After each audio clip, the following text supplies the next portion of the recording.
ہم جماعت پنجم کی اردو کے صفحہ نمبر 94 پہ سبق احمد کی سمجھداری پڑھیں گے۔ اسٹوڈنٹ سب سے پہلے چلتے ہیں اس کی ریڈنگ کی طرف۔ احمد 10ویں جماعت کا ایک ذہین طالب علم تھا۔ تعلیم کے ساتھ ساتھ اسے اخبار پڑھنے، خبریں سننے اور اچھے دوست بنانے کا بہت شوق تھا۔ وہ روزانہ شام کو اسکول کا کام ختم کرنے کے بعد اپنے محلے کے جنرل اسٹور کے باہر بیٹھ کر اخبار پڑھتا تھا اور کبھی کبھار اس کے ساتھ اس کا کوئی دوست بھی ہوتا تھا۔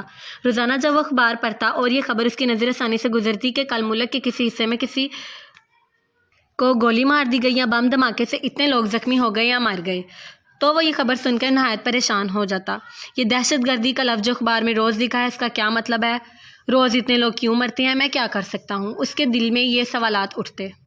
ایک دن شام کے وقت احمد گلی میں نکلا تو اپنے گھر کے دروازے کے قریب کھڑے ہو کر اسی پراسرار مکان کو دیکھنے لگا۔ اس کے دل میں عجیب خیالات پیدا ہو رہے تھے۔ وہ جاننا چاہتا تھا کہ نئے کرایہ دار کسی سے ملتے کیوں نہیں۔ ابھی یہ بات سوچ ہی رہا تھا کہ اچانک اسے ایک شخص پراسرار مکان کے دروازے کی طرف باہر دکھائی دیا۔ وہ شخص عجیب سی نظروں سے ادھر ادھر دیکھ رہا تھا، جیسے اسے خدشہ ہو کہ کوئی اسے دیکھ نہ لے۔ احمد جلدی سے تھوڑا سا پیچھے ہٹ کر کھڑا ہو گیا، اس شخص کی نظر اس پر نہ پڑے۔ اگلے دن پھر ایسا ہی ہوا۔ احمد کو تجسس ہوا کہ یہ شخص اس طرح کیوں کرتا ہے۔ احمد نے اپنے ابو کو بتایا۔ احمد اور اس کے ابو گھر گئے دیکھنے کے لیے۔ احمد اور اس کے ابو مکان کے بھی قریب ہی پہنچے تھے کہ دیکھ کر حیران رہ گئے کہ دروازے پر تالا لگا ہوا تھا، لیکن کھڑکی سے روشنی باہر نظر آ رہی تھی۔ احمد اور اس کے ابو جلدی سے گھر واپس آ گئے۔ احمد کے ابو نے فون اٹھایا اور 15 پر کال ملائی۔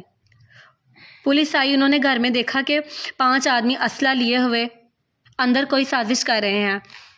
پولیس نے ان 5 آدمیوں کو گرفتار کر لیا۔ اگلے دن احمد نے اخبار دیکھا تو سب سے پہلے اس کی نظر جس خبر پر پڑی، شہر میں دہشت گردی کی بڑی واردات ناکام بنا دی گئی، 5 دہشت گرد گرفتار، خطرناک اسلحہ برآمد۔ دہشت گردی ہفتوں سے ایک مکان میں مقیم تھے۔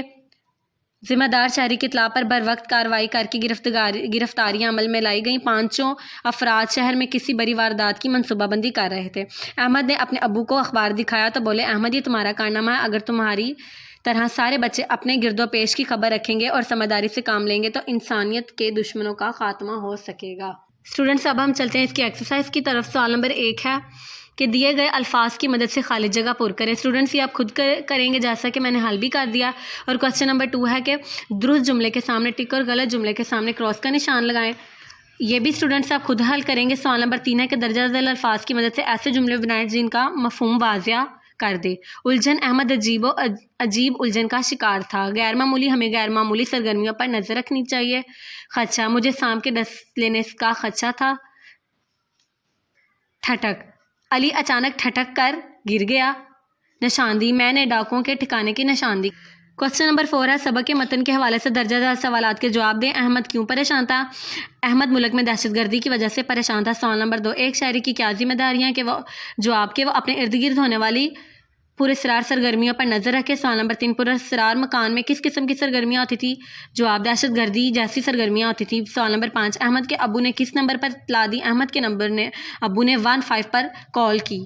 سوال نمبر 5 انسانیت کے دشمنوں کا خاتمہ کیسے ممکن ہے؟ سمجھداری سے کام لے کر انسانیت کے دشمنوں کا خاتمہ ممکن ہے۔ اسٹوڈنٹس آج کا یہ ہمارا لیکچر کمپلیٹ